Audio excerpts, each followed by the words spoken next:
Hope everybody's having a wonderful Friday. I just want to hop right into it. I know sometimes we all want to feel good message, to let us know that everything is going to be all right.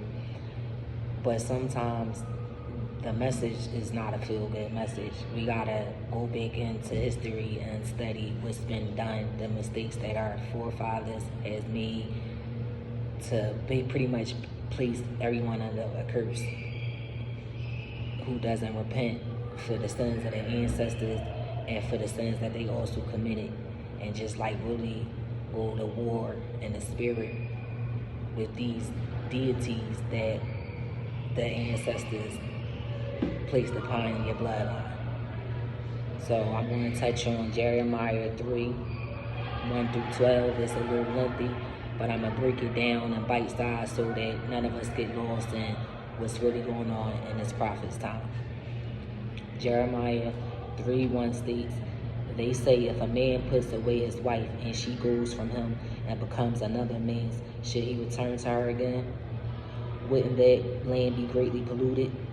But you have played the prostitute with many lovers, yet return again to me, says Yahuwah.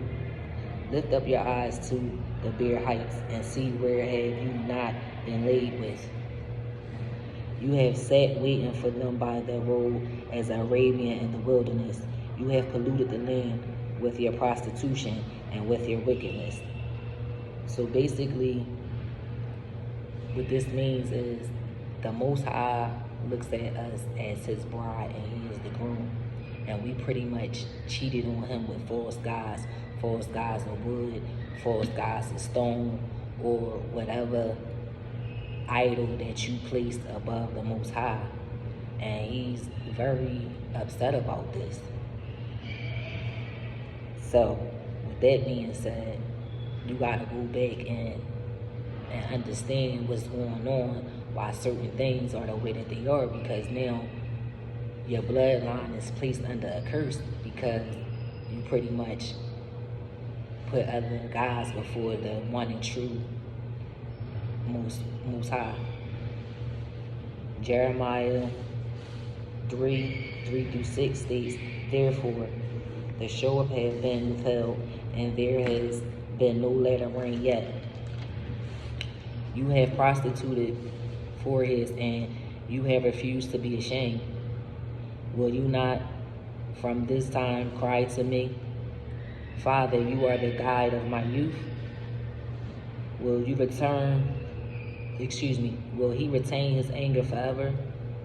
Will he keep it to the end? Behold, you have spoken and have done evil things and have had your way. Moreover, Yahuwah says to me in the days of Josiah the king, have you seen the backsliding Israel has done? She has gone up on every high mountain and under every green tree and has played the prostitute therefore." See, back in those days, people were referred to as color, black, white, etc. This was all done by design to hide the lie that's being told. So with that being said, the so-called black people were referred to as Israel, and in Hebrew it will be called Yasharel, and the so-called Spanish people will be referred to as Judah, and in Hebrew it will be Yehuda. Together we make up the 12 tribes of Jacob.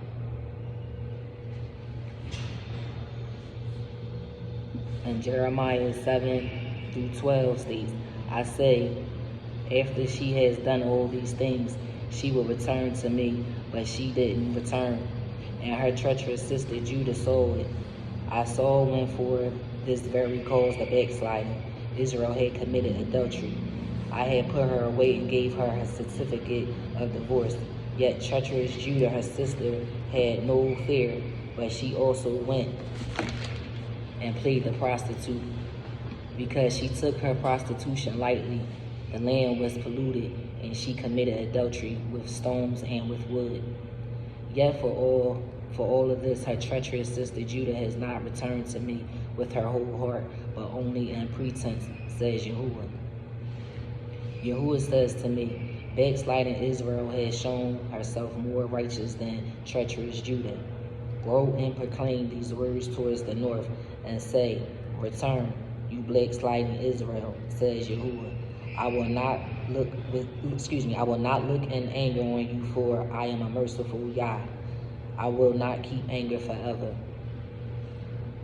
Like I stated in the beginning of the video, we must go back into history and see the mistakes that our ancestors made so that we don't continue to make these same mistakes. And a lot of us still have false idols and false gods and worshiping the wrong thing. History gonna keep repeating itself until you understand the mistakes that was made and go into spiritual warfare in the spirit and pray against these things, these curses that's been placed on your bloodline for being under the curse for having false gods. That's why I always stress to you guys that you have to read the word for yourself, because the pastor's lying, the email's lying, Buddha lying, everybody lying. And if you don't get into these scriptures and keep in mind that these stories is talking about the so-called black people and the so-called Hispanic people, you're going to go for the lie every time. So that's why I always stress to you guys to just read the word from the beginning to the end. Don't add to it. Don't take nothing away from it. And just pay attention to what's going on in the world around you and how certain people are intentionally being held back and treated. You gotta do the research. Don't take my word for it either. Read the word for yourself from the beginning to the end. And as always, I hope you guys be blessed, be prosperous, and be courageous. Until next time, have a wonderful day.